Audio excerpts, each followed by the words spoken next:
Buenas tardes a todos, bienvenidos. Hoy estamos con la última charla del año, la octava del curso de actualización del último cuatrimestre, con el tema de error en el objeto y su subsanación. Un tema más que interesante y con la satisfacción de hacerlo con gente de nuestra casa. Con gente que es un grupo de estudio, para los que no están informados, que durante todo el transcurso del año se reunieron a estudiar este tema, investigarlo y debatirlo. Casi todos están hoy aquí presentes. Eso estuvo coordinado durante el año por la escribana Marisú Montserrat y el escribano Luis Cellini, e integrado también por un grupo de escribanos. Vos tenés la nómina para bueno, no buenas tardes. Yo voy a nombrar a todos los escribanos que integran este hermoso grupo y de los cuales la mayoría están hoy aquí presentes. Escribanos Agustín Barbarach, Nerina Canilo, Sofía Echesortu, Magdalena Fuster, María Juaristi, Lucrecia Núñez Miura, Fiorella Pini, Jovina Renzi, María Eugenia Ribeca y Luciana Schramm, y coordinado por los escribanos Luis Cellini y María Susana Montserrat. Bueno, les vamos a pedir que mantengan, por favor, los micrófonos silenciados, las cámaras encendidas, y las preguntas que quieran hacer a los integrantes del grupo las pueden hacer al final o escribirlas en el chat, que oportunamente serán contestadas por los integrantes del grupo. Alicia, no sé si querés saludar. ¿Tenés el micrófono silenciado? Ramiro. Ahí está, ¿me escuchan? Sí, Alicia. Sí. Bueno, buenas tardes. En primer lugar, sí, los quiero saludar, por supuesto. Agradecer a todo este gran equipo que se llama la biblioteca, porque estudian mucho, y agradecerles que, bueno, compartan con nosotros el trabajo de todo un año y la dedicación de todo un año. Y aparte, me parece muy importante que también esto sirva como ejemplo para que se repitan otros grupos también, que como ustedes puedan tomar temas, estudiarlos, profundizarlos y después compartirlos con el resto de los colegas y las colegas. Y por supuesto que esto tiene que terminar en trabajos, escritos, publicaciones. Trabajo, publicaciones, mucho, da para mucho.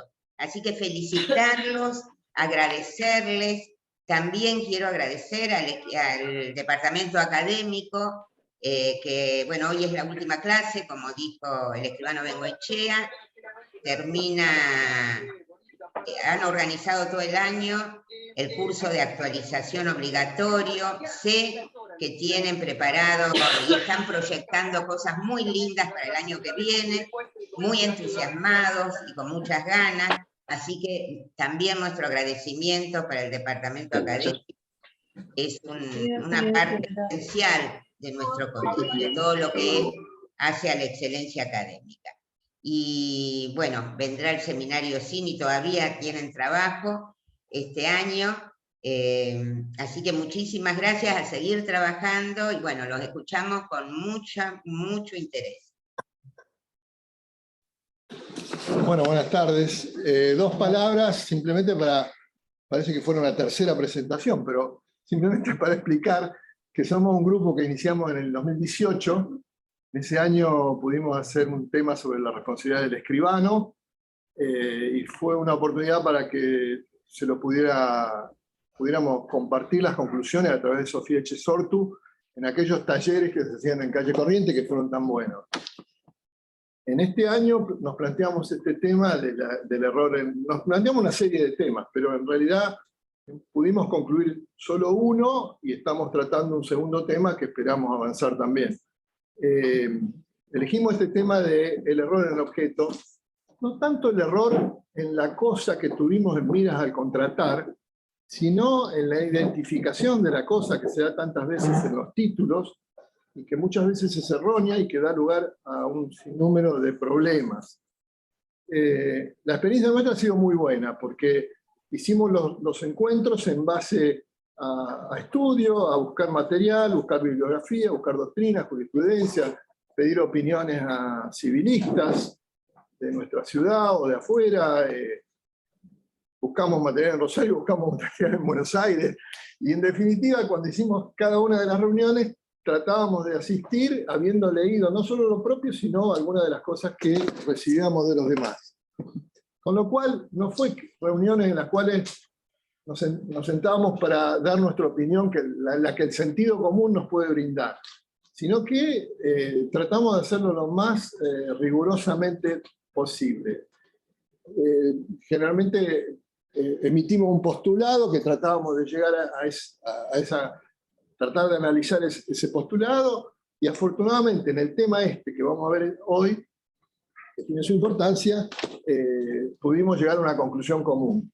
El desarrollo va a ser muy simple. Una primera parte que la va a dar Lucrecia, que es teórica, que la necesitamos para sentar la base de lo que vamos a hablar, vinculada sobre el error, y después 3 casos prácticos, de los cuales en uno no podemos prácticamente hacer nada, pero en 2 casos prácticos que se dan con mucha frecuencia, con más frecuencia de lo que uno cree, el error simple y el error doble. El error simple lo va a dar Agustín, el error doble, al final lo voy a hablar yo.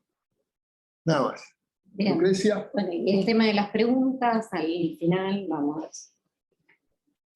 Bueno, como les decía Luis, un poco la forma de trabajar, siempre iniciábamos con la teoría. Dentro de este estudio profundo de la teoría nos ha llevado a analizar este tema en el derecho comparado, ¿sí? Por lo que hemos encontrado que tanto en las doctrinas alemanas e italianas hacen una diferenciación en 2 grandes tipos de error. El error vicio o en los motivos, y el error optativo o en la declaración. La diferencia central de estas 2 clases de error radica en el momento en el que se determina el error. Por lo tanto, el error vicio o en los motivos se da en la etapa de formación de la voluntad, de modo que lleva a tomar una decisión erróneamente motivada. Y acá el ejemplo que siempre mencionábamos era: yo quiero comprar este departamento, o compro este departamento y lo quiero porque está en la esquina de donde vive mi mamá. Y por error compro el que está en la manzana del otro lado, de la otra cuadra. O el ejemplo que también le gustaba decir a Luis era: quiero ese lote porque está la casa del campo, de la estancia de la familia, pero finalmente adquiero el lote que tiene la cañada. Ese es un tipo de error, que es el error vicio por los motivos. La otra clase de error es el error optativo o error en la declaración, porque justamente obstaculiza la declaración, y acá el error se da o se presenta al exteriorizarse la voluntad, no ya en la etapa de formación interna de la voluntad, sino al momento de exteriorizarse. Y lo que provoca en este caso es una discordancia entre la voluntad interna y la exteriorizada. Por lo tanto, el error queda plasmado en la declaración. Ahora bien, esta diferenciación respecto a las consecuencias y efectos ha sido desestimada por Vélez-Sarsfield, criterio que sigue adoptando nuestro Código Civil y Comercial de la Nación vigente, para el cual, para que el error provoque la nulidad, debe ser esencial y reconocible. Se ha eliminado el requisito de excusabilidad que teníamos en el Código de Vélez, y se ha sumado o se ha reemplazado este requisito de que sea reconocible. Brevemente, para recordar, el error debía ser excusable, lo que implicaba una determinada actividad diligente de la persona errante, en el sentido de que esté justificado, eso ya, como decíamos, hoy no rige más, y se ha reemplazado por el requisito que sea reconocible, y acá lo que se requiere es determinada conducta, que también podemos llamar como diligente, pero del receptor de la declaración. Así está consagrado en el artículo 265 y 266. Entonces decíamos que en el código actual el error para determinar la nulidad tiene que ser esencial y reconocible. ¿Qué quiere decir que tenga que ser esencial? El código no trae ninguna definición de qué significa esto, pero entendemos con la doctrina que el error debe recaer sobre los elementos sustanciales del negocio jurídico, en contraposición a los accidentales, ¿bien?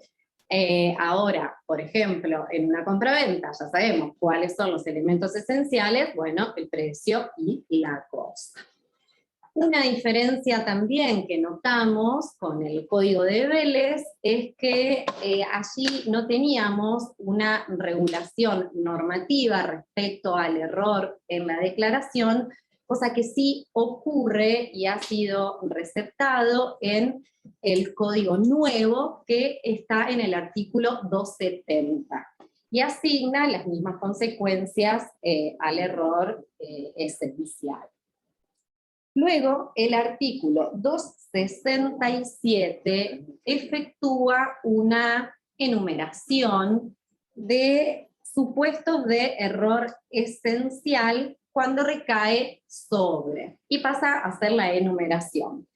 El inciso A, bueno, la naturaleza del acto, sabemos que si calificamos con otra naturaleza el acto, por ejemplo, escritura de hipoteca, y es de compraventa porque tiene todos los elementos que debe tener regulados por el código, no hay ningún problema. Ahora bien, el inciso B sí merece y ha merecido nuestro estudio y atención, porque dice, cuando recae, estamos hablando del error, cuando recae sobre un bien o un hecho diverso o de distinta especie del que se pretendió designar. Este inciso trata lo que la doctrina denomina como error in corpore. Este también se denomina como el error en el objeto propiamente dicho. En este supuesto lo que hay es disenso, no hay directamente voluntad, en el sentido de que las partes disienten sobre el acto objeto de la contratación. El ejemplo que el vendedor quería vender la unidad 1, pero el comprador quería comprar la unidad 2. En este sentido no hay consentimiento, no hay voluntad, se denomina disenso. Este supuesto no tiene posibilidad de ser subsanado en sede notarial, debe la nulidad sustanciarse en sede judicial, por lo que vamos a necesitar aquí una sentencia que declare la nulidad con todos los efectos que ya sabemos que ello conlleva, los efectos de restitución, producirá el distracto registral, etc. Y este supuesto que decíamos denominado como error in corpore, lo tenemos que diferenciar con el denominado error en la determinación o individualización o descripción del inmueble, también denominado como falsa demonstratio. ¿Qué ocurre acá? El vendedor quiere vender la unidad 1, el comprador quiere comprar la unidad 1, el comprador toma posesión sobre la unidad 1, pero por error en el documento, en la escritura que instrumenta la compraventa, por distintos supuestos que vamos a ver ahora con Agustín, se consigna la unidad 2. Entonces, Este supuesto, esta falsa identificación del inmueble, no anula el acto siempre que podamos determinar el contenido real de la voluntad de las partes, es decir, cuál ha sido la voluntad real del objeto de contratación, y esto también tiene que ver con el principio de conservación del acto, y un artículo interesante que tenemos al respecto y regulado en esta materia específica de error es el 269, que incluso dice: subsistencia del acto, la parte que incurre en error no puede solicitar la nulidad del acto si la otra ofrece ejecutarlo con las modalidades y el contenido que aquella entendió celebrar. Entonces, como bien decía Luis al principio, ahora los casos prácticos que vamos a ver tienen que ver con este último supuesto, es decir, la falsa o errónea designación o identificación del inmueble que es el objeto del contrato o negocio jurídico que se instrumenta. ¿Bien?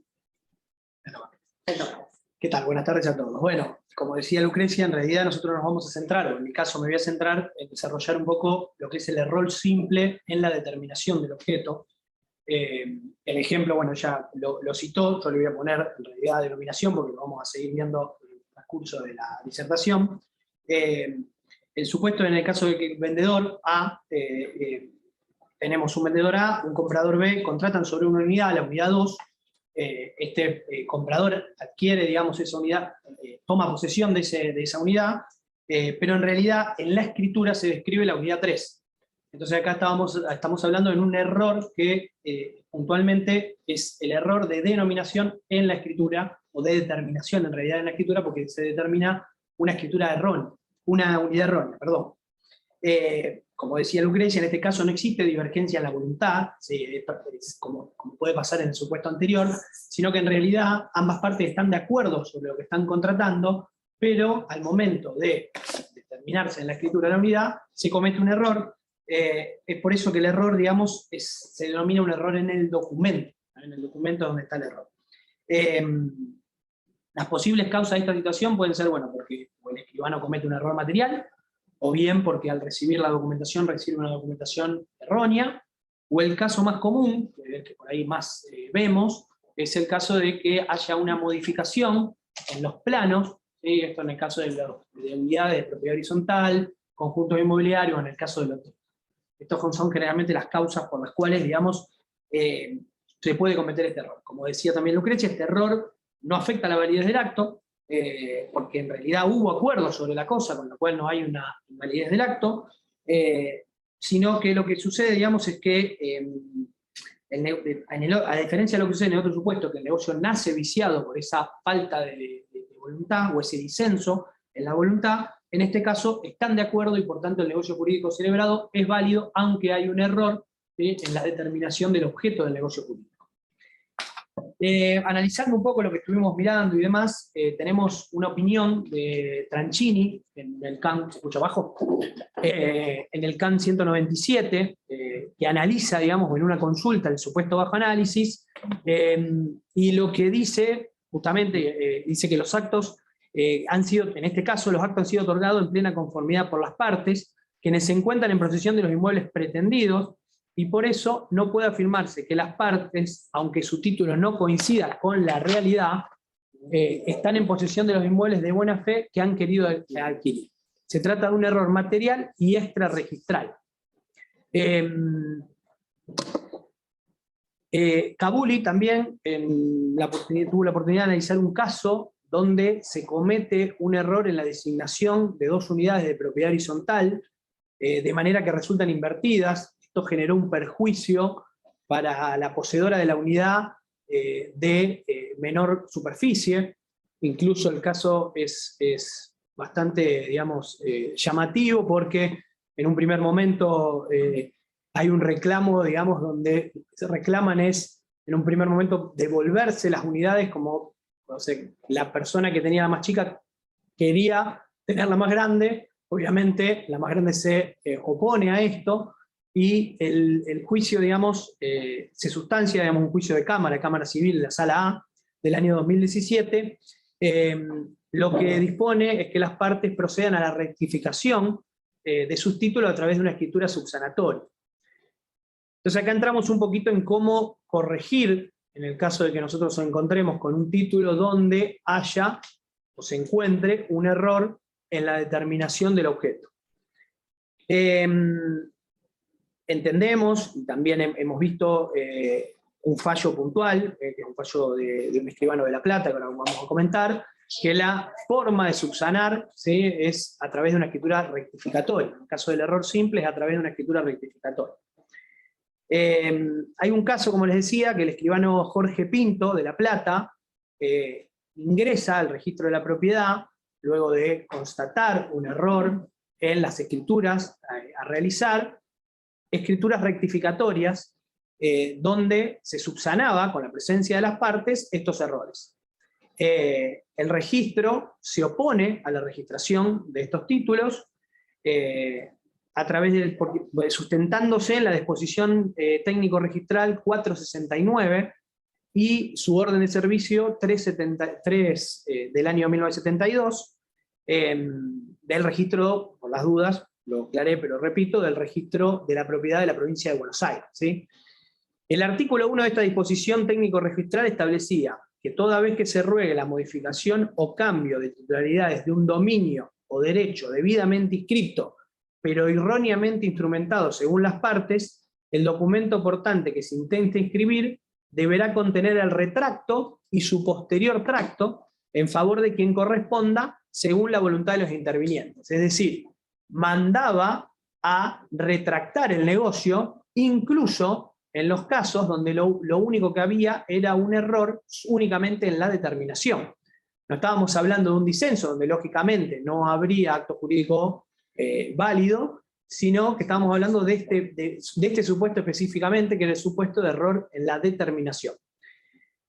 Este fallo es comentado por Scotti, que analiza un poco esto que venimos diciendo, de la diferencia entre este error que vicia la voluntad y produce la nulidad del acto, y el error de la determinación y la diferenciación que hay en la solución que a cada uno de estos se le debe dar.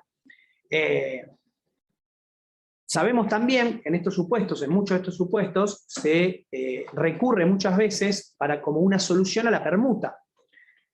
Pero tenemos que entender, y después cuando Luis lo explique se ve mucho mejor en el caso del error doble, que en este caso, en realidad no podemos recurrir a la permuta porque no tenemos dominio propiamente dicho, al no estar configurado ambos supuestos de título y modo suficiente.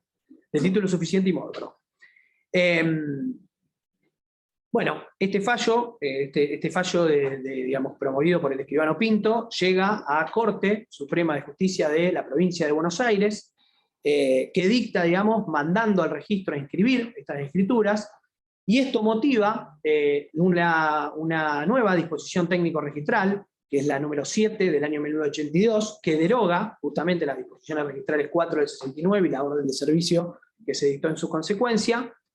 Y esta nueva disposición establece que es medio idóneo para subsanar el equívoco cometido en una escritura pública de venta por haberse mencionado erróneamente la designación del inmueble objeto del acto, la escritura aclaratoria, sin perjuicio del cumplimiento del artículo 23 de la ley 17.801.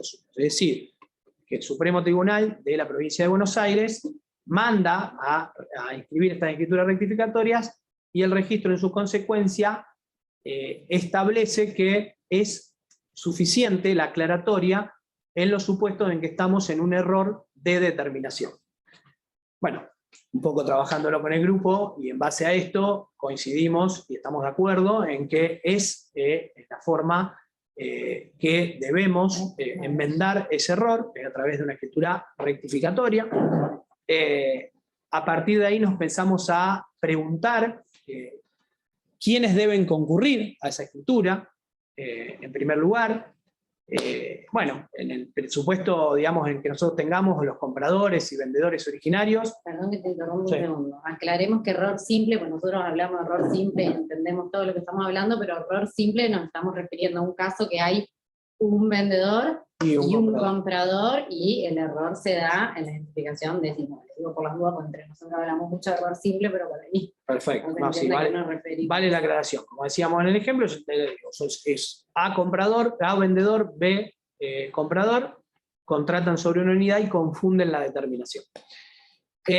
Bueno, en el caso de error simple, habiendo un vendedor y un comprador, si ambos están al momento de tener que instrumentar la escritura de rectificación, obviamente no hay ningún problema, porque tienen que estar de acuerdo, lógicamente, no habría ningún problema en instrumentarla y deben ambos concurrir al acto, ¿sí?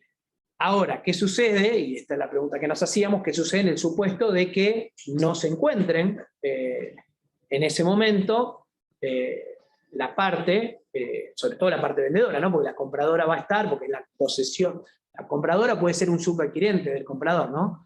Esto también lo trata Tranchini en el CAN que mencionábamos antes, en el CAN 197, y establece que en el supuesto que existan subadquisiciones, nos debemos remontar, no nos debemos, perdón, remontar a la escritura originaria, bastando la intervención de los titulares actuales de los bienes como continuadores de la posesión, habida cuenta de que son sucesores particulares de la relación de hecho de esos bienes.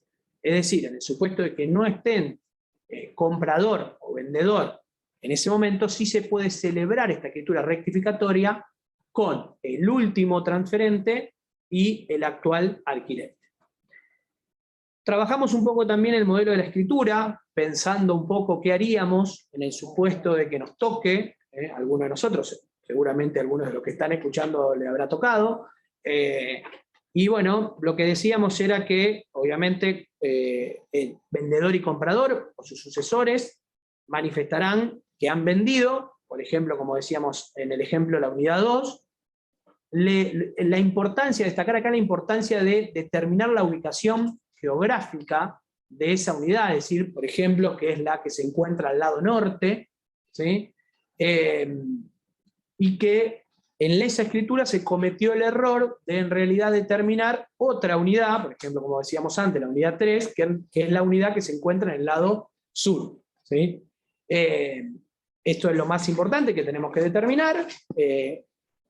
Obviamente, tras esta determinación, el comprador va a hacer la declaración de que ha manifestado estar en posesión de la unidad errónea, pero entendiendo que en realidad estaba tomando posesión de la unidad que quería tomar posesión. Es importante entender que para nosotros es necesario también acreditar las circunstancias por las cuales, ¿sí?, se enmienda el error, esto de contar con soporte documental auténtico, ¿sí? Ahora vamos a ver qué pensamos que es necesario contar al momento de redactar la escritura. Y bueno, y tendrán que rectificar la declaración únicamente y exclusivamente respecto a las unidades, obviamente describiendo, ahora sí, la unidad correcta, en el supuesto la unidad 2, porque se había descrito la unidad 3, entonces ahora tenemos que describir la unidad 2, que es la correcta en la cual el adquirente se encuentra en posesión. Por otra parte, bueno, se va a solicitar la inscripción de esta corrección. Ahora vamos a ver de qué manera, o qué manera pensamos nosotros, igual Luis hizo mayores averiguaciones, pero de qué manera pensamos nosotros será este asiento registrado. Sí, ahora vamos al tema de los requisitos. Bueno, ahora vemos el tema del trámite previo. Decíamos que respecto a la forma de acreditar el error, consideramos que es aconsejable hacerlo de forma fehaciente. Obviamente lo primero que podemos tener a mano para poder acreditar este error es el boleto de compraventa, que nos va a servir de soporte documental auténtico. O si no tuviéramos este boleto de compraventa, también se puede recurrir a un acta de comprobación notarial, donde se determine esta situación. Y también se puede complementar todo esto con la posibilidad de contar con boletas de servicios, donde conste la nomenclatura del inmueble y su actual titular. Como trámites previos a la escritura, entendemos que va a ser necesario solicitar certificados registrales para acreditar la titularidad de los inmuebles, y también así verificar que no haya medidas cautelares o gravámenes sobre los inmuebles, así como también verificar indemnizaciones, ¿sí?, de los requirentes. También entendemos que será necesario pedir el certificado catastral sobre la unidad que no ha sido descrita en el título original, en nuestro ejemplo, la unidad 2. En cuanto a la publicidad registral, entendemos que como la unidad 2, que fue la que no se describió, continúa a nombre del vendedor, con el testimonio de la rectificación se tiene que corregir ese asiento, y de la misma manera se va a corregir el asiento que tiene la matrícula de la unidad 3, donde se va a dejar constancia de la transferencia, que en realidad opera desde el momento en que se hizo la escritura originaria y termina de configurarse con la corrección del error material que se cometió en la escritura donde se determinó erróneamente el objeto. Con esto nosotros le dimos un cierre a el caso del error simple, y le dimos la solución que consideramos es la indicada para el supuesto. Ahora va a seguir Luis con el caso del error doble, que tiene otras aristas. El tema del error doble es muy interesante. Ustedes han visto que el capítulo 4, el que trata de los derechos reales, abarca 394 artículos, pero en el 1887 enumera cuáles son los derechos reales. El primero de todo, el dominio. Más importante, cita el dominio. Y en el 1892 dice una cosa trascendente, que la tenemos que tener, todos la sabemos, pero hay que tenerla muy presente, que es que la adquisición derivada por acto entre vivos, la adquisición por acto entre vivos de un derecho real requiere la concurrencia de título y modo suficiente. Después explica que es modo suficiente y explica que es el acto jurídico revestido por las formas establecidas por la ley, que posibilita, que tiene por finalidad transmitir o constituir el derecho real. Pero quedémonos con la primera parte, es decir, el artículo 1892, y todos lo sabemos, nos dice que la adquisición, la primera parte, que la adquisición por acto entrevivo de un derecho real requiere de título y modo. Esto no es más que la teoría romanista, es la aplicación de la teoría romanista de título y modo. Tiene más de 2000 años de antigüedad.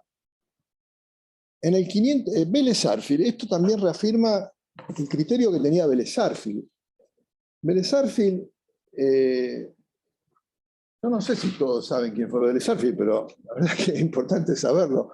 No era cualquier persona, nació en el 1800, a los 22 años era abogado, estudió en el Colegio Montserrat de Córdoba, a los 22 años se recibió en la Universidad de Córdoba, era un pueblito pequeñísimo en Calamuchita que se llama Amboy, que hoy tiene 400 habitantes, en aquel momento un villorrio.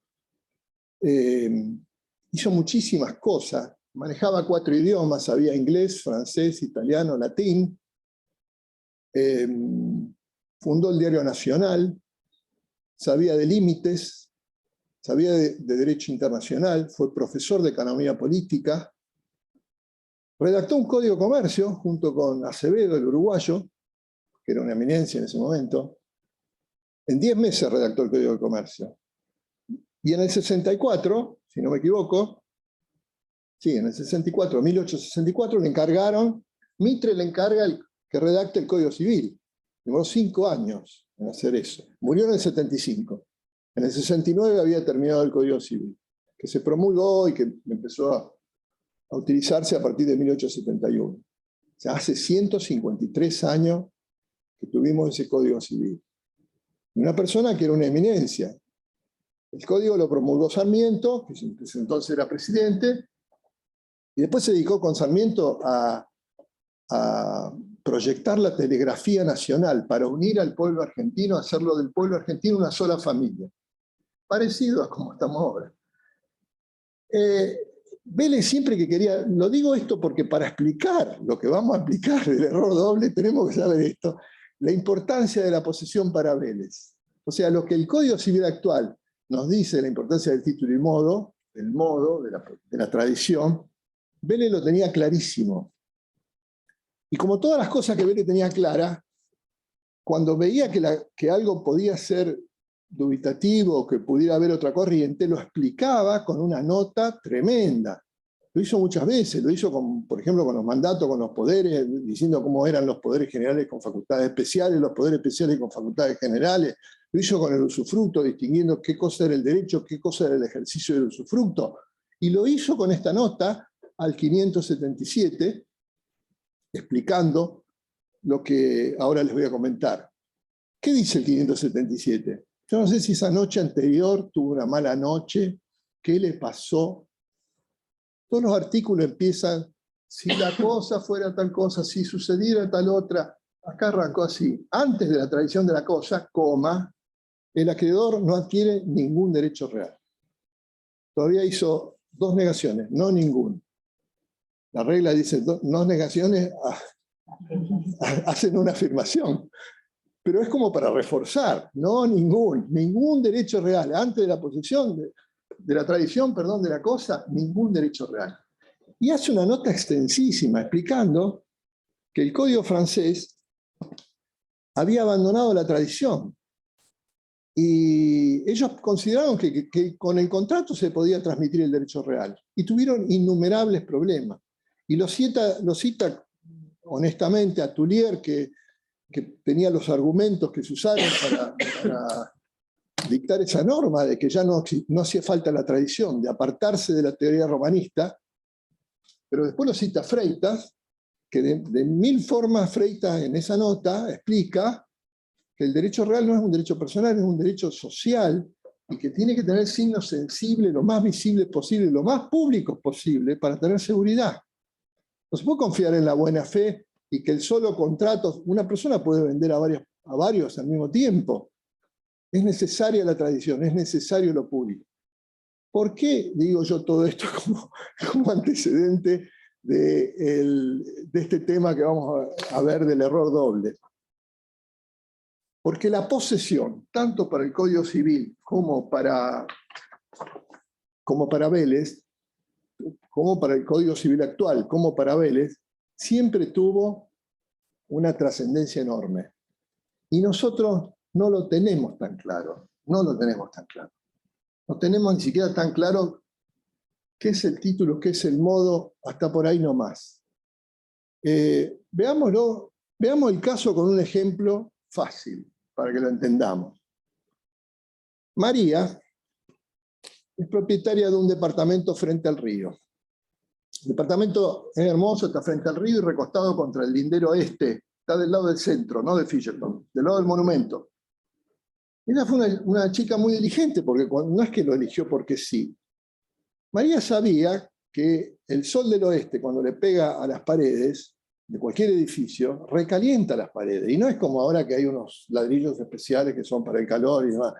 Durante muchísimos años, acá muchas paredes de los edificios son de cemento.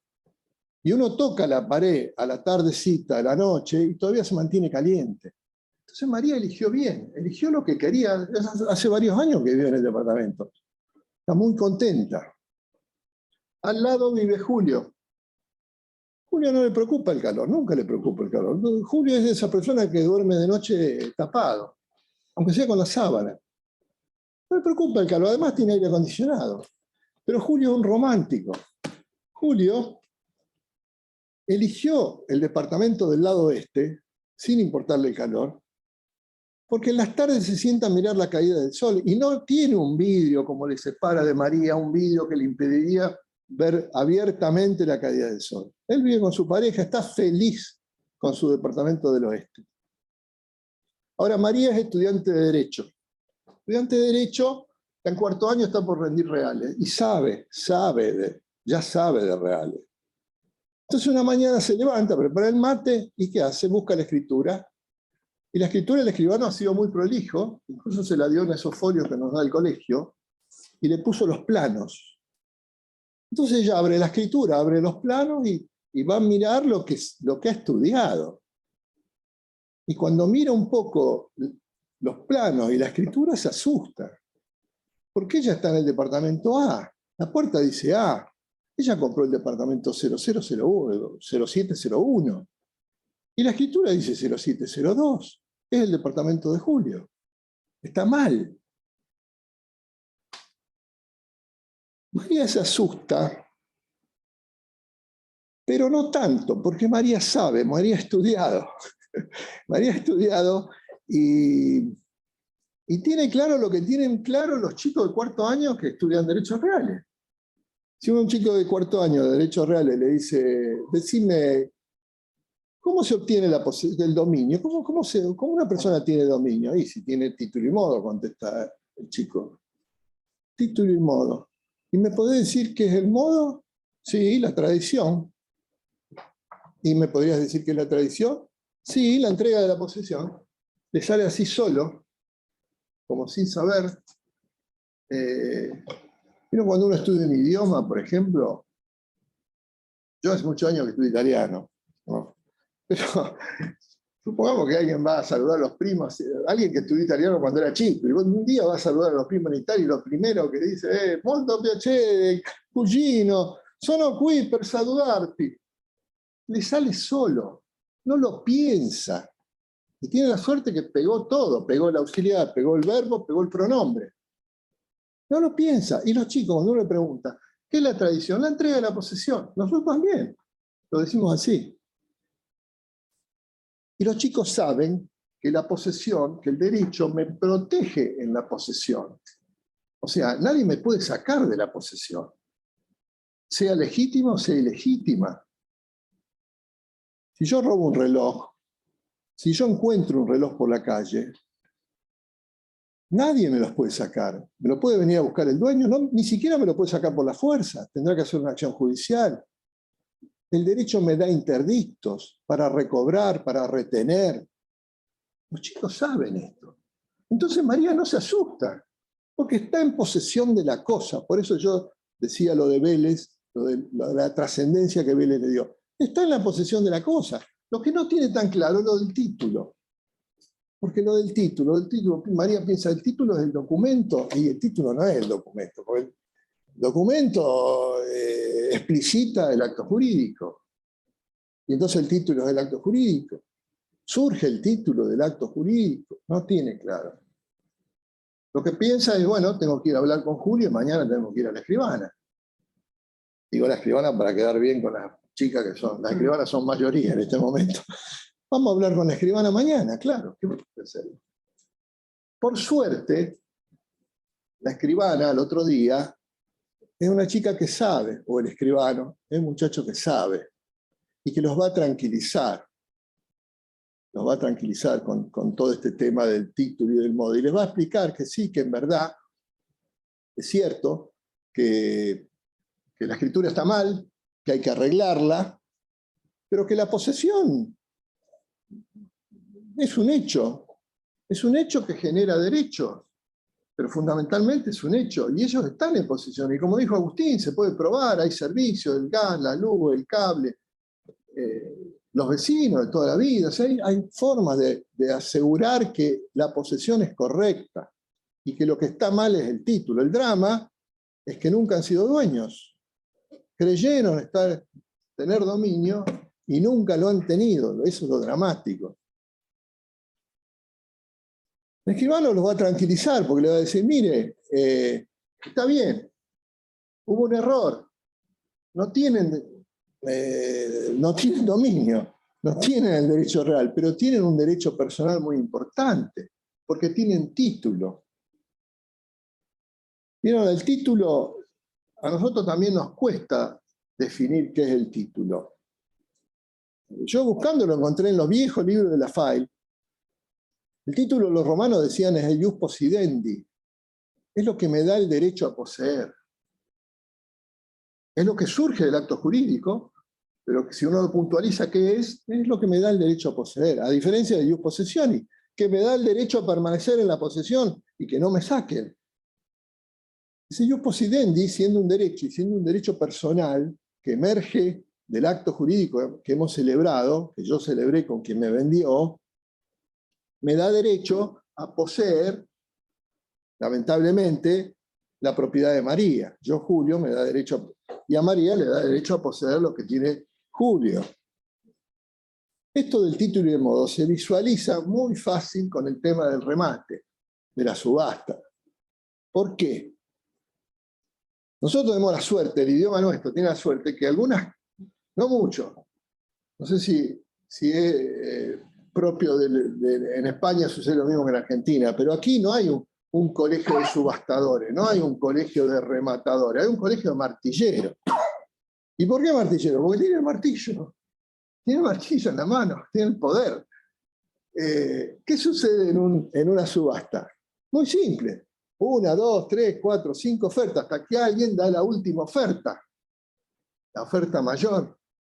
Y entonces el martillero, ¿qué va a hacer? Va a decir, a la 1 lo voy a vender, lo vendo, a las 2 golpea con el martillo en la mesa. Eso sucede acá, en Francia, en España, en todas partes. Golpea con el martillo, vendido al señor. ¿Cómo se llama? Juan Pereira. Juan, adelántese, por favor. ¿Y qué hace el martillero? Saca una hojita preimpresa, que lo único que tiene que completar es el nombre, el documento, y pasa a completar. Su nombre es Juan Pereira, documento, DNI, tal. Ni siquiera ponen si es casado o soltero, con lo cual nos meten en unos líos, porque después si tenemos que ceder el acta, tenemos que andar averiguando. Pone el precio, pone el 10%, no sé si deja un cheque, si lo paga, firma acá. ¿Y Juan Pereira qué hace? Se va a su casa en una carpetita con esa hojita, que es su título. Ni sabe, pero es su título. Es tan título como la escritura, es tan título como la resolución judicial del usucapión. Es título. ¿Y qué le da el título a Juan Pereira? Le da el derecho, le da el ius possidendi, le da el derecho a pedir la posesión. Y es lo que va a hacer. Al día siguiente va a ir del abogado, le va a decir que quiere la posesión de la cosa, va a hacer un escrito, el martillero va a hacer la planilla, las boletas, van a pagar el saldo, van a pedir la aprobación del remate, y el juez va a ordenar a un oficial de justicia que lo ponga en posesión. Y días después, meses después, el oficial de justicia va a ir al lugar y va a hacer la toma de posesión. Lo va a poner en posesión con otra hojita, firme acá, firme acá. Ese día, que ese señor une su título, lo que sacó del remate, con la posesión, ese día el señor va a ser dueño. Está bien claro que se requieren las dos cosas, que no es posible de otro modo. Entonces el escribano, tanto a María como a Julio, los va a tranquilizar y les va a decir, señores, ustedes no tienen un derecho real, pero tienen un derecho personal. Y siendo un derecho personal, tienen una posición contractual que, como cualquier derecho, es cesible. Ustedes pueden intercambiar esa posición contractual. Esto, que nosotros lo visualizamos después de muchas reuniones, no sale solo, lo teníamos que chequear, porque no es cuestión nomás de pensarlo o de tratar de decirlo, teníamos que tratar de chequearlo, y lo hicimos con gente, con doctrina. Alguno leyó Falvo, otro leyó, no sé, Lafaille, otro leyó cualquier otro autor, leímos las revistas de preguntas notariales, hablamos con gente. Yo hablé con la doctora Nicolau, un día me dispensó 25 minutos por teléfono, hablamos con Javier Facos, los dos civilistas, profesores de la facultad, con Navas, con los registradores, con Luberá, con Ceballo, con el actual que está al frente de la parte de relatoría, que no recuerdo el nombre. Hablamos con unos y otros y tratamos de ver si había obstáculos, si era realmente la solución correcta. Porque como dijo Agustín, en el año 69, García Coni, no me quiero extender, pero García Coni fue un registrador de La Plata, de provincia de Buenos Aires. El registro de provincia de Buenos Aires es el registro más grande del país y uno de los más grandes de Sudamérica, o de América y del mundo. porque no hay muchos lugares como Buenos Aires que tengan tanta concentración de gente y de propiedades en un determinado territorio. García Coni tiene un artículo que se escribió en una revista notarial, se lo digo por si alguno alguna vez la quiere buscar y leer, que fue la revista notarial 816 de septiembre y octubre de 1974, el error inobjeto y la subsanación en sede registral. Él estuvo 4 años al frente del registro. Él fue el autor de esa resolución número 4 que dijo que había que retractar y hacer el tracto de nuevo, y que en el año 82 el mismo registro lo corrige diciendo que basta para solucionar este problema, cuando en realidad no está el problema en que contrataron, lo que contrataron es lo que tuvieron en mira de contratar, no es otra cosa. Basta con la escritura aclaratoria, dijeron ellos, o rectificativa, y desde entonces Provincia de Buenos Aires acepta esta posición. Les decía, García Coni, que fue un registrador durante esos 4 años, ofrecía como solución la permuta. Y nosotros nos damos cuenta hoy que la permuta no era solución, que la permuta simplemente era una solución aparente, tan ficción como el registro que mantiene esa escritura errónea. Es ficción. Y de ninguna manera podemos aceptar que, pudiendo hacer las cosas bien, vamos a tratar de hacer una cosa errónea. ¿Cuál sería, en este caso, entonces, la forma de hacer el acto? ¿O qué tenemos que tener en cuenta? ¿Cómo podemos encarar esta escritura subsanatoria de esta situación complicada que desprotegió a los contratantes? Bueno, muy simple, la escritura no tiene nada de complicado. Por supuesto hay que pedir certificados registrales, como dijo Agustín, para acreditar la titularidad registral de los inmuebles, verificar la inexistencia de medidas cautelares, de gravamen. ¿Qué pasa si hay medidas cautelares? Si hay un embargo, y señores, no lo podemos hacer. Tenemos que desinteresar al embargante, o tomar a cargo el embargo, o tomarlo a cargo y que lo asuma el que en verdad lo debe. Pero evidentemente estamos tratando de solucionar casos que no sean con esa complicación, pero podría suceder. Pedir catastrales, en principio hemos dicho que sí. Convendría saber el criterio del registro en la ocasión, porque el registro en realidad lo toma como una rectificación, esto no lo toma como otra cosa. La publicidad registral, si esto va a dominio común, es una anotación marginal. Si va a folio real, como va todo ahora, folio real tacha el dominio erróneo y pone el correcto, así de simple, sin analizar mucho. Yo diría que lo más importante quizá es la publicidad cartular, porque nosotros tenemos que poner en la escritura o que nos instruyan para ir al protocolo de esa compraventa y asentar marginalmente que hemos otorgado este acto. Es muy importante. La escritura en sí no tiene nada de complicado, se relaciona a los hechos, especialmente el error en la designación de la cosa, del lote, se menciona en la nota de descripción. Se indica que se encuentran en posesión del inmueble desde la fecha de título, y se puede agregar la prueba que tengan, servicio, lo que fuere, refuerza la idea.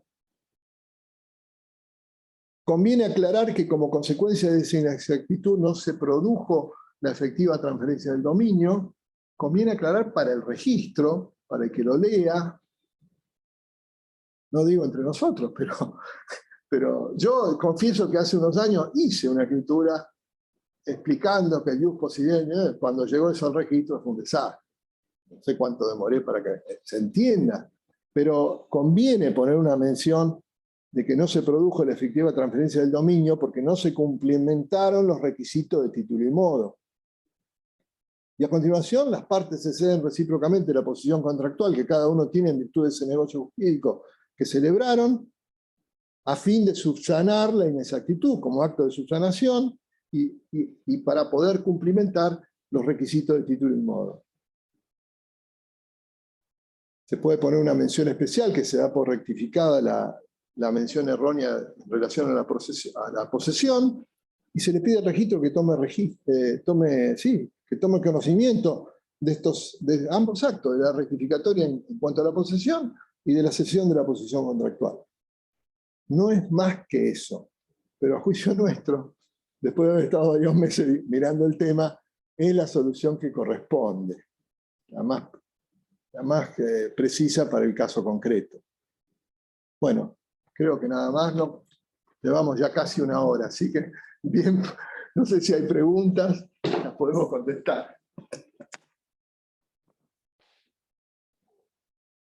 Ahí, Ramiro, hay que admitir. Mira.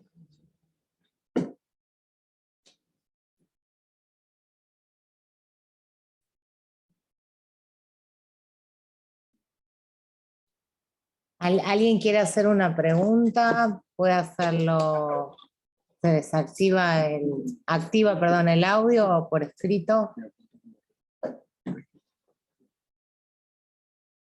No hay nadie. Bueno, Fueron clarísimos. o fuimos claros o todos están confundidos, puede ser. Anonadado. ¿Cómo? Sí. Sí, un punto importante quizá puede ser este. Nos planteamos si la transacción era el medio idóneo para corregir este error. Llegamos a la conclusión que no. Podría discutirse, pero nosotros llegamos a la conclusión que no. Porque en realidad no se trata de hacer concesiones recíprocas acá, no se trata de reconocer derechos. Acá hay que ceder lo que erróneamente tengo escriturado. Entonces nosotros pensamos que lo más correcto es la cesión de la posición contractual. Podría cuestionarse si sabemos que la transacción es para cosas que pueden ser materia de un litigio. ¿Podría ser esto materia de un litigio? Sí, probablemente. Pero evidentemente en el caso concreto no lo es tan así. Nosotros consideramos que era más prolijo, que era más pertinente instrumentarlo como una cesión de la posición contractual. Lo vimos muy claro. Me parece que, bueno, que a menos lo que humildemente nosotros entendemos, tenemos que recomendar es hacerlo de esta forma. ¿Hay alguien que levantó la mano?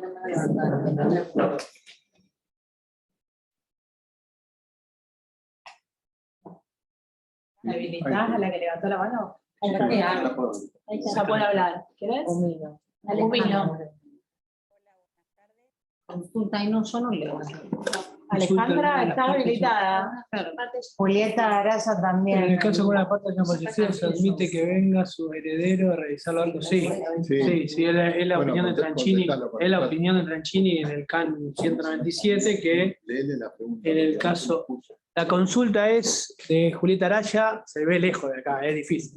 Consulta. En el caso de que alguna de las partes hayan fallecido, se admite que vengan sus herederos a realizar los actos. Es lo que comentábamos del CAN 197, donde Tranchini, digamos, da su opinión, en la cual nosotros coincidimos, de que en el caso de que no estuvieran las partes originarias, comprador y vendedor, podrían sus sucesores, los últimos, digamos, que se encuentran ahora, el último transferente y el último adquirente que se encuentra en posesión, celebrar el acto rectificatorio. Alejandra, Humino, ¿estás habilitada? Que levantaste la mano para hacer una consulta. Sí, ¿me No se te escuchan? escucha. No se te escucha. Fuerte, porfa, o por escrito, lo que prefieras. Bueno, no sé si me escuchan ahí. Ahí sí. Bueno, yo he tenido dos casos. Uno ya resuelto, que estaría dentro de lo que se llama error simple, no fue tan simple, porque el escribano anterior testó toda la escritura. Después, primero dijo que el lote era el lote incorrecto y que entonces iba a hacer una información sumaria, cosa que le dieron pie a una información sumaria para corregir el lote de las escrituras que estaban anteriores. Nunca le pidieron ni un certificado en el juzgado, nada. Salió una resolución, se inscribió la resolución, él forma provisoria, por supuesto, porque ese lote estaba vendido, Miren el desastre, ¿no? La señora hacía desde el 2009 que estaba con esa escritura de donación, su lote no estaba inscripto. Obviamente que hubo que meterse en el expediente para tirar abajo. Yo voy y pregunto, mi idea estaba, obviamente que tenía que hacer una rectificación, pero yo tenía un problema. La escritura no estaba inscripta porque se habían caído todas las provisorias, estaba todo vencida las provisorias. O sea que yo tenía que inscribir por primera vez, tenía que hacer todo junto, lo cual dificultaba mucho la situación. Además, había que, el registro, viste que te dice, sí, la provisoria está caída del juzgado, pero el juzgado tiene que emitir algo, tiene que decir, porque ellos cuando es el juzgado, es el juzgado. A nosotros se nos pueden caer todas las escrituras, las provisorias, se nos pueden vencer todas, y se nos van a caer. A los del juzgado no se le caen. Entonces, hubo que presentarse dentro del expediente, solicitar y llegar a que la jueza reconozca el error, lo cual fue muy difícil. Bueno, se consiguió después de bastante tiempo, en el medio de la pandemia. Hace poquito conseguí inscribir la escritura. Tuve que entrar todo junto, es decir, tuve que pedir primero el segundo testimonio, porque el primer testimonio estaba en disonancia, no era con la matriz. O sea, todo lo que había testado el escribano no estaba en la matriz. Conclusión, tuve que pedir un segundo testimonio, tuve que hacer e ingresar todo junto, y la rectificatoria. Todo lo que ustedes dicen es lo que me pidió el registro, certificado catastral, certificado registral. En realidad, para la rectificatoria no podía pedir certificado registral porque yo no tenía inscripta el primer testimonio. Exacto. Así que tuve que ingresar todo. Bueno, lo terminé y salió bien. O sea que en ese caso, acá en el registro, me ha pasado. Y hoy me consultan de un caso que sería el primero que ustedes hablaron, que es el tema donde, en realidad no es el primero, porque en realidad es una subasta. Toda la papelería, lote G. La gente contrató lote E. O sea, está en posesión del lote E, o sea, subasta, lote G. Post-toma de posesión no sabemos si es, siempre en la subasta, cuando la escribana va detallando todas las actuaciones judiciales, nunca dice, digamos, cuál es el inmueble embargado, con lo cual hay que remitirse al expediente, a ver si no hay un error primero en el expediente. Y se hizo sobre el lote G, cuando en realidad era lote E, por ejemplo. Primero hay que ver eso. Segundo, si en la subasta siempre fue lote G, y siempre fue con lote G, y la gente entendió que era otro lote, y está en posesión, y ese que subastó, digamos, ese que compró en subasta, después lo vendió en una compraventa, que se hizo simultáneamente, cuando antes se podía hacer, se permitía la protocolización de la subasta simultánea con la compraventa, ahora ya el registro dijo que no, primero inscriba la subasta, porque en realidad no hay tracto abreviado ahí, primero inscriba la subasta y después venda. No hay simultaneidad. Entonces, no hay simultaneidad. Claro, exactamente, porque son negocios simultáneos. En este caso, están preocupados porque sobre el lote E, la persona está ejerciendo la posesión. Sobre el lote G, no está ejerciendo la posesión, tiene título sobre el lote G, no ejerce la posesión y encima hay otro metido ahí. Que está ejerciendo la posesión. Sí, que en realidad hay dos personas. Uno que metió un camión adentro de ese lote, el lote baldío, no tiene nada, metió un camión, aparentemente con ese no habría problema. Y hay otro que intenta usurpar porque está pagando los impuestos. Intenta, usurpar porque dice que está pagando los impuestos, pero en realidad no tiene la posesión efectiva, real, porque está el otro metido con el camión ahí adentro. Sí. Pero bueno, vos dijiste que se vendió el lote G después de la subasta. Sí, en el mismo momento, digamos, en realidad, después la subasta el lote G se vende. ¿Y esa persona que adquirió quién es? ¿Es la que está...? Hoy quiere vender. Hoy no sabe qué tiene, porque tiene título por el lote G y modo por el lote E. Ya vendió el titular. Sí. O sea, el comprador, el último comprador tiene título sobre el lote G y posesión sobre el lote E. Sí. Pero Alejandra, el comprador en subasta. Lo determinante es el expediente. Porque si lo que debía... Exactamente, es lo que yo le dije al abogado. Tenés que ir al expediente primero. Si lo que fue materia en el expediente de la subasta era el lote G, yo no lamento si está ocupando el lote de al lado, pero... Perfecto. Es exacto lo que le dije yo. Primero tenés que ir a ver el expediente. Ahí Si simplemente... no conseguís el expediente, que es un problema, porque a ver, vamos a decir, ustedes hablan acá de Rosario, pero nosotros todavía, yo estoy hablando de un pueblito, donde el oficial de justicia no va al terreno. Lo hacen en una mesa de ahí, de por ahí. ¿Entienden? Entonces, claro, ustedes tienen toda la idea de la ciudad, en Venado también, pero estamos hablando de un pueblito. Lotes todos baldíos, y esa diligencia se hace en una mesa. Me ha pasado como abogada, que he hecho cosas de cuando haya tenido que embargar y que después tuve que hacer la diligencia ahí arriba de la mesa. Entonces, estas confusiones se dan, y yo le dije, tenés que ir al expediente, ver si hay un error en el expediente primero. Sí. Ahora, si el lote es el G, y el error está en la cabeza de ustedes, porque siempre lo que se embargó, lo que se subastó y lo que se vendió es el lote G. Tendrá que presentarse en el expediente y reclamar judicialmente que se le entregue la posesión correcta. Pero ahí nosotros como escribanos mucho... Pero no se subastó nunca si es ese. No. Si era el G el que se tenía que subastar, el que se subastó, pero ella tomó posesión errónea del E, deberá resolverlo judicialmente exigiendo la posesión correcta. Habría que ver si la toma de posesión, qué es lo que dice, porque habría que analizar también eso. Bueno, por eso hay que ir a buscar el expediente. Probablemente la toma de posesión dice el G y no el E. Es un error material de ella, de la persona que se equivocó. Bueno, pero también hay que ver, el abogado me decía, no tengo los edictos. ¿Qué se publicitó? Que era lo que... Hay que claro, entonces hay que buscar el expediente. ¿Qué pasa si el expediente no se encuentra? Hay que reconstruirlo. Bueno, hay que reconstruirlo. ¿Qué pasa si el abogado que hizo el expediente no está más? ¿Y de dónde sacamos las copias? Entonces algo que se me ocurrió a mí es empezar con el extracto, con el antelado. Vamos a ver si se anotó como lote ahí el embargo del bien, que era el lote G, y empezar a ver registralmente si es que no tenés nada para investigar. Pero vas a tener que ir a sede judicial. El titular al que se le remató también tenés que ver, si es correcto.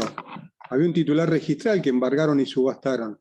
¿Ese era el correcto? Por eso, pero puede haber sido, me parece que el titular registral era el titular registral de ambos lotes. Sí, pero todo esto ya es vía judicial, ¿eh? Por eso, para mí, entra dentro de la vía judicial, lo que ustedes dijeron al principio, porque acá, digamos, está todo mezclado y hay que ver si hay errores, y si hay errores, sí, va a haber que ir a sede judicial. Sí. Alguien tendría que leer. Yo llego, yo soy más joven que ustedes. Ahí tengo, gracias Alejandra. Gracias. No, gracias a ustedes. La experiencia. Diana dice, en la propiedad horizontal a veces difieren la designación de las unidades, como dicen las partes, y el plano de mensura. Acostumbro que miren el plano previamente porque ya tuve que rectificar una vez unas cocheras. Bueno, esto lo comentó Agustín. Me ha pasado y nos ha pasado a varios que a veces cuando empiezan a vender por boleto las unidades en un edificio que está en Pozo, dicen que el A es el del oeste, el E es el A es el del oeste, el B es el del este, y después cuando sale el plano, se inscribe en la municipalidad, se inscribe en catastro, invierten las designaciones. Creo que a muchos nos ha pasado esto. Por eso, en principio, lo ideal es el día que nos sentamos a escriturar, mostrarles el plano, como dicen algunos colegas, y mostrarle, esta es la unidad que estás comprando, la que da Paraguay o la que da Presidente Roca. Y en caso de que nos suceda esto, como dice bien Diana, que no coincidan y que inviertan las designaciones cuando luego se inscribe el plano, es agregar una cláusula en las declaraciones de las partes, claramente en las declaraciones de las partes, donde manifiesten que, perdón que yo tomé la palabra así caraduramente, ¿no? donde manifiesten que, a pesar de que la designación en el boleto fue 0102, la correcta, una vez inscripto el plano en la municipalidad, se invirtieron y es 0101, por ejemplo. Con una declaración de ambas partes aclarando esta situación es suficiente. Si sucede, sino que una escritura mal porque el escribano no ve el plano con el cliente, no toma en cuenta estas consideraciones, se entera más tarde, acaba exactamente el error simple que es el que inicialmente charlaba Agustín, que con una escritura rectificatoria podemos subsanar, porque la gente compró la unidad que el vendedor quería vender, tomó posesión de la correcta y fue un error en la designación en la escritura. Sí, lo más probable es que en esos casos tengamos más doble que también. simple. Sí, simple doble. Bueno, a ver, muchísimas gracias, saludos. No sé si tuvieron algún otro caso, tienen alguna otra consulta. Hay que mostrar los planos, sí, es lo ideal. Alejandra. En el año, en esa publicación de García Coni, que está en esa revista que ya lleva 49 años, García Coni recomendaba exhibir el plano. Y hay empresas que nos dan 20 planos, 30 planos para repartir a la gente. Ahora, si no nos da la empresa, uno lo puede imprimir por internet. Un plano cuesta 1.000 pesos, dos paños cuestan 1.000 pesos, hay que adelantar 20.000 pesos que después se le cobra al cliente. Pero a la gente le gusta recibir los planos. Es de buena práctica. Y es de buena práctica en el momento mostrarle. García Coni dice que habría que firmar. Antiguamente la gente firmaba el plano, firmaba el lote, y el escribano se quedaba con la copia, y el día que había un problema sacaba la copia y mostraba. Lo mismo que hacemos con la entrega de la escritura. ¿Cuántas veces nos piden la escritura que ya entregamos? Sacamos el libro y mostramos. Es divertidísimo, es fantástico. Bueno, pero bueno, bárbaro. Espero que haya sido de utilidad. Eso. Ese es el propósito de este grupo, la verdad, tratar temas que sean de interés y utilidad para nosotros y para todos los colegas. La próxima. Marisú. ¿Qué dice? Marisú quiere hablar. ¿La visitas? No. No, Marisú, Monserrat. Apagado. En el caso de una transacción. Ahí.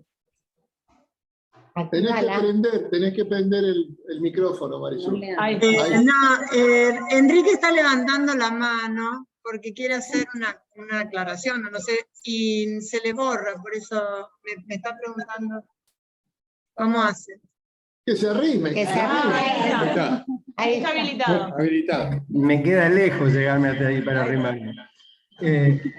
No, lo que creo que es interesante tener en cuenta, que ustedes ya obviamente lo saben, es que la vía idónea para instrumentar las rectificaciones es el mismo tipo de documento que se tiene que rectificar, es decir, si es judicial o es notarial.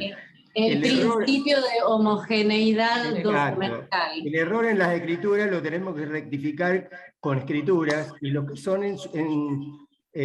digamos, particiones, trámites judiciales se tienen que rectificar judicialmente. Porque por ahí uno tiende a querer resolver todo con escritura o viceversa. Sí. Hay alguien que no está haciendo. haciendo. Por eso vamos a buscar una cosa de la abuela.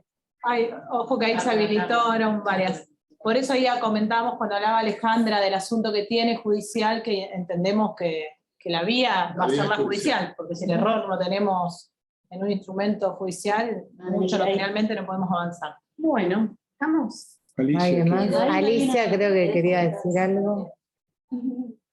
¿Perdón? Sí, Hay algo de una... no. Alicia, pero se tiene que habilitar, ¿no? Pero ahí le escribió a la ahí me habilité, también es lo que una pasa es que me pregunta. apagué porque me parece que hay otras preguntas, ¿no? Y María Inés Lombardi también. Sí, no. Doy lugar a las otras preguntas. Iba a agradecerles y a decirles que fue muy claro y muy práctico también, con una base teórica importante, pero muy práctico, así que esperamos ansiosos el año que viene con qué van a estudiar y qué nos van a contar. Pero ahí veo que hay otras preguntas. Ahí habla de la ahí hay una consulta, dice... Y de María Inés está primero.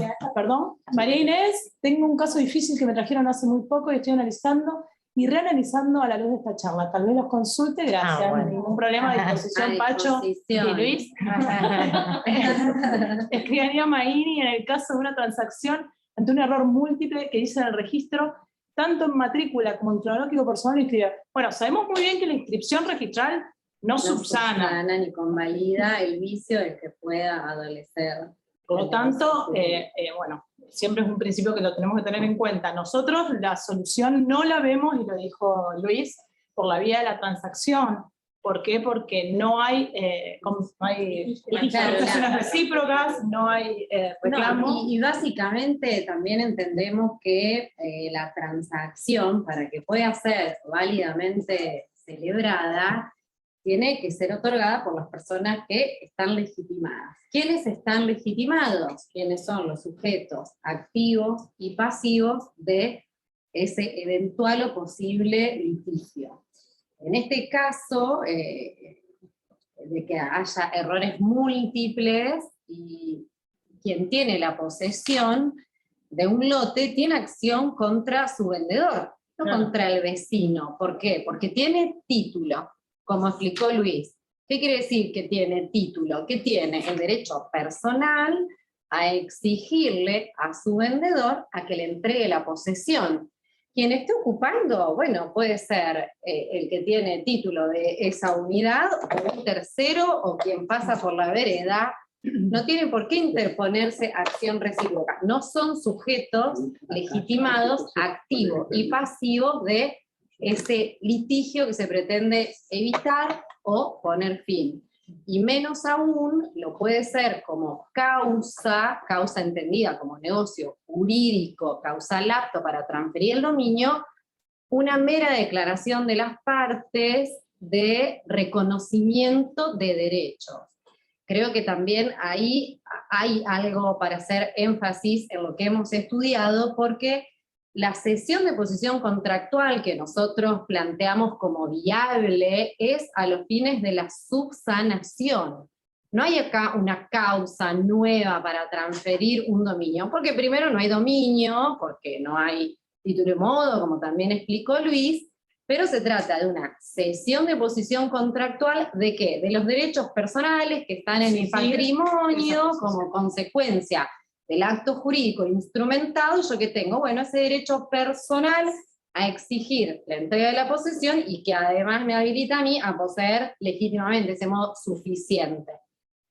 Por eso consideramos que esta es la opción, que en el caso que fuera también serviría.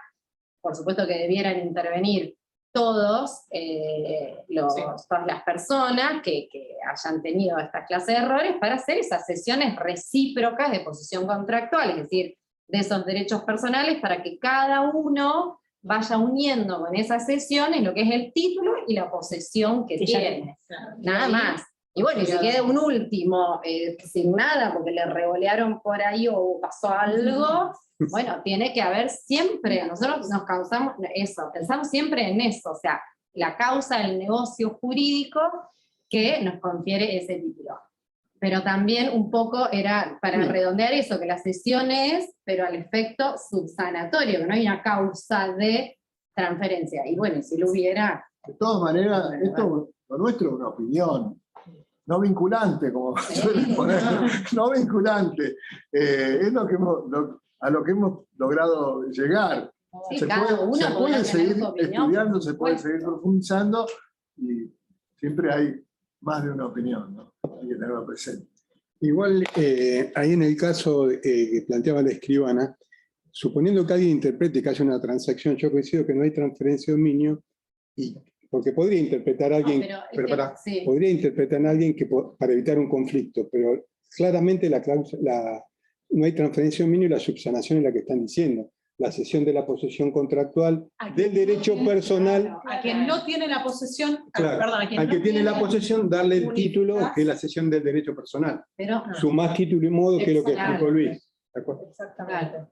Yo diría que no entretengamos más a la audiencia, que pobre, ya llevamos mucho tiempo. No sé si hay alguien más, no alcanzo a leer yo. Ustedes que son jóvenes alcanzan. Yo que soy joven. No, nos saludan. Gracias. Bueno. Saludos. Bueno, damos por Damos por terminado. Si quieren cerrar, Pacho, Greg. No, agradecerles a todos ustedes, realmente muy bien todo, muy claro, muy concreto. Da satisfacción hacerlo con gente de la casa, con colegas que nos vemos a diario. Realmente estuvieron a la altura de la charla, hay un tema muy complejo. Y bueno, queda para polemizar. Y como dijo Alicia, creo que también tiene que ser una motivación para todos, para que se puedan armar otros grupos, para seguir estudiando, investigando, que un poco es una de las premisas de la institución en este momento, de ir formándonos en lo académico, de consultar. Un aviso parroquial. Tenemos el departamento académico que van a recibir la comunicación, pero tenemos previsto para el día 23, miércoles creo que es, miércoles 23, una charla muy interesante que va a ser también en forma presencial y por Zoom. En el marco del seminario Siri. En el marco del seminario Siri va a venir un juez y el doctor Federico Jorge, el presidente, el director de la parte de informática del Colegio de Abogados, y nos van a hablar algo muy importante que son el tema de cómo hacemos las contrataciones cuando tenemos temas vinculados a lo digital. Facebook, Twitter, las cosas que uno... WhatsApp cómo hacerlo de forma que no pueda ser tachado de nulidad. Es muy importante esa charla. Así que los esperamos a todos. Miércoles 23, ya se sabrá. No sé, Alicia, si querés decir algo, saludar. ¿Estás ahí? Sí, bueno, agrego sobre esa charla, que es lo que se viene cada vez más. Así que realmente creo que para todos los colegas es muy interesante y tienen que prestar atención.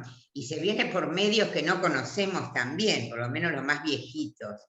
No estamos acostumbrados y cada vez se va a presentar más y lo tenemos que hacer de manera eficiente, idónea. Y eso es lo que vamos a escuchar. No, solo agradecer nuevamente, excelente, muy claro, y bueno, agradecer la charla, la clase, agradecer al departamento académico y a la biblioteca, el grupo de la biblioteca, y bueno, y esto de compartir, que es tan lindo. A seguir adelante. Muchas gracias. Muchas gracias.